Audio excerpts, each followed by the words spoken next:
nagabbisi seyeron suni oson simbe kinjira Jirade sifdonko igawani nole ashama harka fuune jirtu hordoftoota kiyya jaalatamuudhaaf kabajamoo nagaa waaqayyoo isiniif haa ta'u jecha yoo yaa jenne jirra harka fuune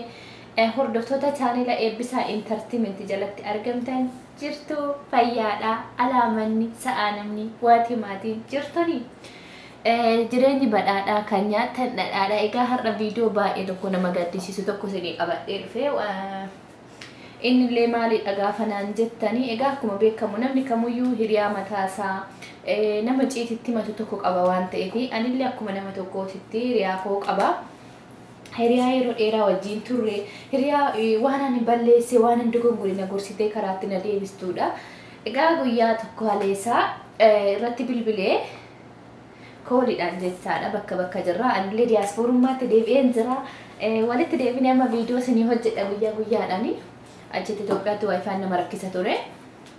so amma riyaan tiyyatuni gaafan bilbilee fi piraankiin godhe jechaadha waan ta'e jedheeni pirankii gaafan godhu yeroo saniif ni naatee dhugaa seetee baay'ee tokko rifattee jechaadha balaan piraankiin qabu tokko kana laala amma yeroo sanii baay'ee naatee haanaatu malee maanaan jennee silkiin irratti cufatteeti deebisee itti bilbilee kaastee ammallee maali bakka maalan godhamee furmaatan barbaadanaan jette dhumarra viidiyoo waraabee gaafan geessu piraankiidha gaafan jedhuuni biyyoo nyaadhu jettee na abaartee jechaadha bilookii na gootee agamma bakka bilbilaa waliin haasofnu narraa isin kaastuutti barreesse dhiifamaa piraankiidha kuni wanta nama aarsuu miti jedheeni kadhadhee tole naa jechuu diddee mee isin yaada keessan koomantii jalatti bal'inaan barreeffamaan jechaadha inboksii dhaateechisaati gorsa tokko naa kaa'ame akkam jedhee yoo araarfadhe naa araaramti so oromootiya ummata qashtii baay'ee isin jaaladha dhugaa furmaata sii ta'a kanatu kanaan jettanii yaadota namoota hundaa koomantii jalatti na fudhadha waan ta'eef yaada keessan koomantii jalatti naa kaa'a baay'ee keessi koo na rabbashamee miiran taane keessan jira odoon piraankii godhuu baadhee jiraadhe jedhee yeroo jalqabaatiifan piraankii ishii godhe kana dura godheen beeku kana dura waa hunda dhugaa itti mana amanti waan ta'eef anis ishee amanaa wal shakkinu bakka waa hunda natti himti itti hima wal sobuun hin jiru jidduu keenya jechaadha. So amma waanan godhu dhabe furmaata keessanin barbaada kun furmaata sii ta'a yaadni kun yaada sirriidha akkana jedhiini kana jedhii sii araaramti kanaan jetta yoo jiraate koomantii jala naa teechisa dhugaa gorsa keessan baay'ee na barbaachisa baay'ee keessa kootti bakka natti dhagahame mee maalan jedhee araarfadha mee natti maamaal obbolaakoo cinqamaan jira bakka dhiphinna kanan jedhamne keessan jira bilbilee fi narraan kaastuu sagalee qabee fi narraan kaastuu itti barreessaa naan deebistuu mee maaloon godhe furmaata ta'ame tokkoffaa nuti amma yeroo baay'ee piraankii faayidaa dhafe yookiin ittiin beekamtii argachuudha jennee piraankii nama goonu xiqqoo keessattuu nama sooshaal miidiyaa fayyadamu akkasumas nama yuutuubaroota garaagaraa yoo piraankii goone malee amma namoota dhuunfaa waan beekne gaafa piraankii goonu ani beeku jecha isin hin qabu namoonni dhugaa nu fudhatan nurraa citu bakka garaa nuti kutatanii nurraa citu mee kanaafuu furmaata ni ta'a kuni siif fala yaada kana godhe obboleetti keenya akkana jedhi kan jettan yoo jiraate hundi keessanuu yaada keessan koomantii jalatti naa barreessaa kana dura jechaadha abbaa manaa kiyyaa piraankii godha jedheetti dawwalee yoon jechaanii jedhuun ji'a tokko naan oode dhugaa waasin ajaa'ibu waanan godhu dhabeen dhiise bakka ji'a tokko guutuu doon yaadu osooni akka jaalalli kophaa koo na waxalu maalan jedhee araarfadharee hin jiru furmaatatu tokkoffaa namoota nu jaallannu namoota itti dhiyaannu namoota waa'ee sooshaal miidiyaa fayyadamu sooshaal miidiyaa waa'ee piraankiin maal akka ta'e fakkeessanii jiraachuun maal akka ta'e hin beeknetti gaafa himnu actually bakka namoonni sun sitti rifatu on as keessa miidhama anuyyuu gaafa tokko namni piraankii na godhee dhugaa bakka waan hin godhuun dhabe nama sanii yaani garuu yeroodhaaf xiqqoo rifadheen dhumarratti haasa'a wayii gizee lama jedhame haasawni sun gaafa lama jedhamu dafeen itti naqqa'ee haa viidiyoomti nama sanii bareedu fiif jedhee fakkeesseef jechaadha akka nama nahee godhadhe. Maaliif naa gale jecha namoonni baay'een piraankii walitti himanii hojjetanidha dhugaa akkatti walitti naarre. Namoonni dhugaa nuti immoo ani immoo waa'ee akkasii muuxannoo san hin qabu piraankii erga jedhame akkamitti piraankiin kun nama san waan inni fakkeessanii nama san naasisuudha jedhee waan yaadeef callisee itti dawwalee waan akkasii raawwadhe. Amma hoo furmaata maaltu ta'a? Maal jedhee yoo dhiifama gaafadhe namni sun naa araarama. Dhugaa dafaa maal obboloota kiyya daddafa na qaqqaba yaada keessan akkana jedhiini yoo akkana jetteen siif dhiisuu dandeessi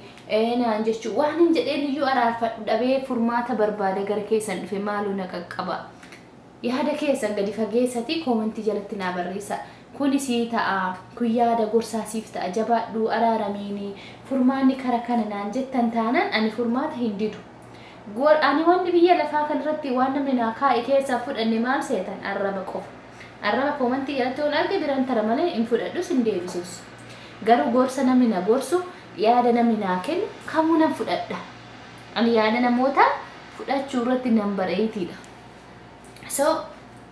kana sidin jedha maalu akkan jedhuun dhabe amma kinu bakka irrinni illee nan qabne kalee sarraa gaammaatitti irraafne dhugaa kinu ija kiyya laaltanimi ija koo laala dhugaa irraafne sinin jedhe akkaman godha baqqaasii cuunatti jedhama taanii odoonitti bilbilee piraankii godhuu baadheen jedha kinu halkanii guyyaa akkuma tan qoraaxaxe kanattan bulee kanaafuu mee furmaata dafaa. Namni akkuma namni bifa garagaraa qabu yaadonni namootallee garagaraa gorsi namootallee ispeeshaalistiin namoota ilaalchi namoota the eye is check jedha faranjoonni ilaalchi namoonni namaa qabullee garaagarummaa adda addaa qabaachuu danda'a. Kanaafuu yaada keessan koomentii jala naa teechisaayii bakka dhiphinni nama kamiituu dhiphinni akka keessanitti fudhaa akka obboloota keenya baay'ee isin jaalladha dhugaa. Gorsa keessan barbaadan dhufe har'a waan biraa se'ina viidiyoo adda addaa immoo akkasini hojjedhu barbaadan dura garuu piraankii sun baay'ee nama naasisalleedha. Odoo piraankii san naaf eeyyamame gadin dhiisa dirqama garuu ishiin naan araaramtee piraankii ta'uu fudhattee amantee jettu malee miidiyaa irratti gadin dhiisu. Maaliif nama tokko nama jaallatu tokko gaafa walitti buute viidiyoo nama san immoo ati addunyaarra oolfachuun hin cima beektaa natti garuu natti ulfaata. Posti godhuun na yaaddessa. So isimme yaadota naa barreessa waan ittiin nama san araarfadhee piraankii sunillee isin qaqqabee maal akka ta'e dhageeche yaadota keessan naa barreessa dhugaa. Baay'ee bakka hin dabbarame. Ani bakka nama jaalattuun edaawoo wal dhabdan ijoollee dhugaa nama wal takka wal loltanii hin beekne takka walitti muufattanii hin beekne guyyaa tokko yoo walitti muufattan yookiin walitti aartan miira akkamii akkasitti dhagamu yaaddanii beektanii garuu banne bakka guyyaa kana laal taa'ata mugaa olee hojii namaa faana hojii madaami faana laal akkana jechaan olee dhaabbatatti. Mee kanaafuu furmaata ni ta'a kusi fayyada akkana jedhiin gorfadhu naan jettan yoo jiraate koomentii jalatti naa barreessa. Maaliif namni hunduu ilaalcha garagaraa qabna akkuma bifa keenya yaadonni tokko as keessa yaadonni ijoo ta'an fudhatamee amansiisuu danda'a jennee xiinxalla waan ta'eef kanaafuu nu barreessa. Viidiyoo biraatiin hanga walitti deebinutti turtii gaarii. Piraankii san akkasiin gadhiisuu barbaadan viidiyoo kana sheer godhaati wal qaqqabsiisa yaada keessan nu barreessa akkam jedhee akka sheer arfadhe sana booda viidiyoo piraankichaa san gadhiifadha jechaadha. Channel Eebbisa Entertainmentidha warroonni haarawaa taatan like share subscribe gochuun hin raaffatina. Akkasumas waan gaafii qabdan yaada qeeqa komii keessan koomentii jala nu teechisa. Waan nu dhaggeeffataniif galatooma. Share godhaa please. Viidiyoo haarawaa kan biraa qabadhee dhufaan jira gara fuula duraatitti. Kanuma siniin jedha dhugaa baay'ee tokko nahee gammachuun qabu malee silaa viidiyoo san gasinii dhiisa garuu ishee alaanfadhee tanan malee amma gadhiisu. Kanaafuu viidiyoo kana share godhaati yaada keessan nu qaqqabsiisa galatooma.